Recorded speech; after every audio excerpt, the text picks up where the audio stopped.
Meron nga pala kayo babalita sa inyo. Ano? May balita ka? Ano namang ibabalita mo? Kahindik-hindik na yan. Kahindik-hindik na balita. Ibabalita ko. Kitang-kita naman dito yung mga pwedeng magkaroon ng malaking iskandalo. Alam niyo ba na buhay pa si Aling Adelpha? Ano? Ha? Anong ginagawa niyo rito? We're here to... Ma, tagalogin mo na lang. Nandito kami para makiramay. Pumasok kayo. Halika na, Ma.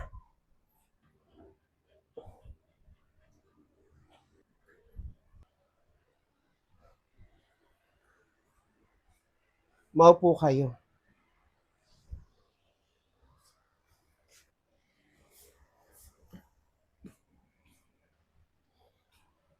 Salamat.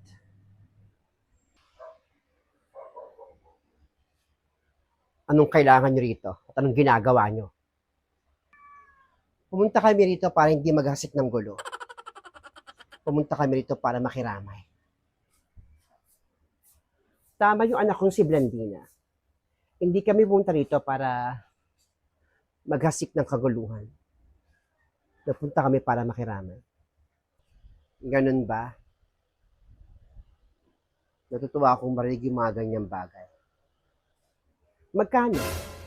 Magkano ang kailangan niyo? Ibibigay namin. Name your price. Tama si Mama. Sabihin niyo lang yung presyo ng tulong niya na gusto niyo ibibigay namin. Hindi na ho namin kailangan ng tulong ninyo. We don't need your help anymore. Tama si Francia. Hindi na namin kailangan ng abuloy nyo o ng tulong. Dahil yung mga kapitbahay namin ay nagtulong-tulong upang mapakremate si Mama. Mga mapagmalaki. Kaya nga, mga mapagmalaki pa. Mamukha namang hindi narinig. O nga pala, Nena. Paano nyo natagpuan? Saan? Yung nakita ang bangkay ni Adelpha. Isang mabuting tao ang nakakita kay Mama. Gula-gulanit. Sira-sira na yung mukha. Siguro, kinain ng mga mababangis na hayop sa kagubatan. Nakita yung katawan niya sa ilog. Kawawa naman pala siya. Super kawawa talaga. Tama kayo.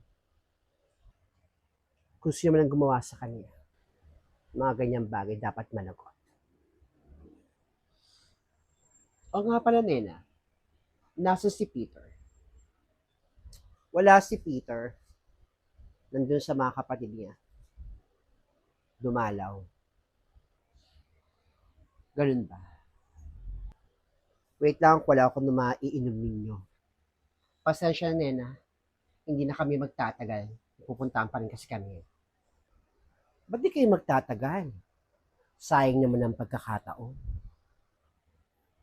Pero sa bagay, tama ka, Nena.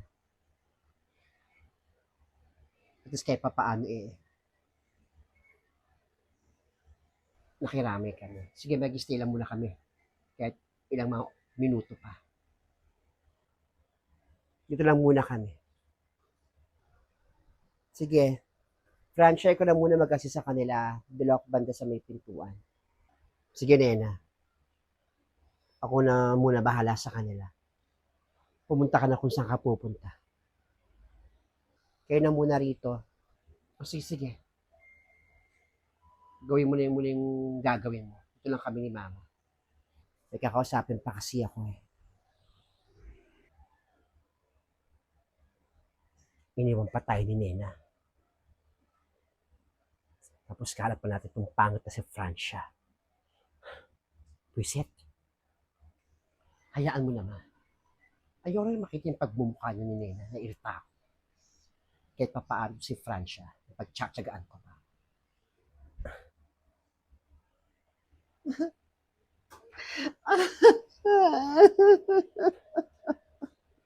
Oh, Blandina, ba't ka umiiyak? Mamimiss kita. Aking biyanain. Buwisit, may pag-iyak pa. Halata namang crocodile tears. Hipokrita. Tahan na, anak. Tahan na. Alam ko masakit sa'yo pagkawalan Mama. ng biyanan mo. Kahit paano naging biyanan mo naman siya. Tama na, anak.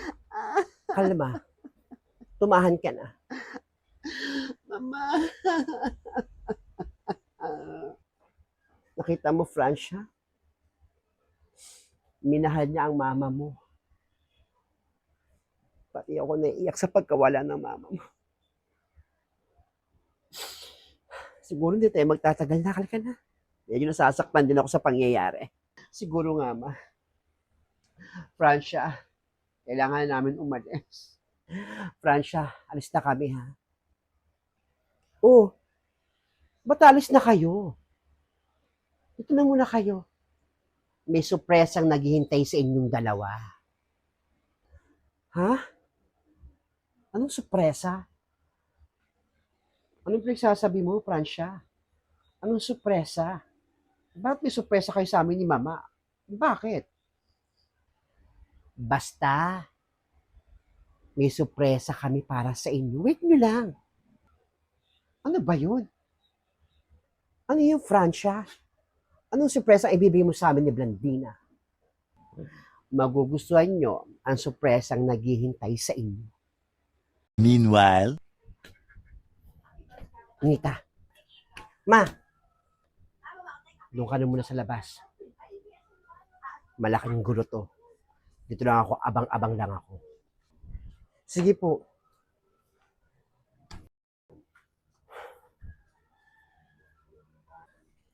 Kayo, Nena. Umars ikaw pala. Ikaw hindi pala patay ang biyanan mo eh. Nandiyan lang sa loob ng kwarto nyo. Ha? Paano nalaman? Sino pa? Yung anak mong kutuhin na nagkwento sa akin. Yung bunga nga talaga ng anak ko niyan. Pero tama ka. Hindi taga patay si Mama. Nandun. Hinihintay ko lang siyang lumabas. Para magrambulan sila doon. Hindi natin sila hayaang makalabas. Mukhang malaking eksena to Siyempre, tumawag na kila Kapitan para ipahuli ang mga yan. Nagreklamo na kami dun eh. May warrant of arrest na yung dalawang magnanay na yan. Talaga? May warrant of arrest na yung mga yan? Deserve na nga nilang makulong. Nagigil din ako sa mga yan. Gusto ko si Mama ang makahuli at mapahiya yung mga yan. Tama. Hayaan mo yung yan mo makahuli sa mga yan. Naku, gusto kong mapahiya yan. Po sa social media mga pagmumukha niya. Nena, dito lang ako Waiting lang ako rito. At sasabihin ko rin kay Negra.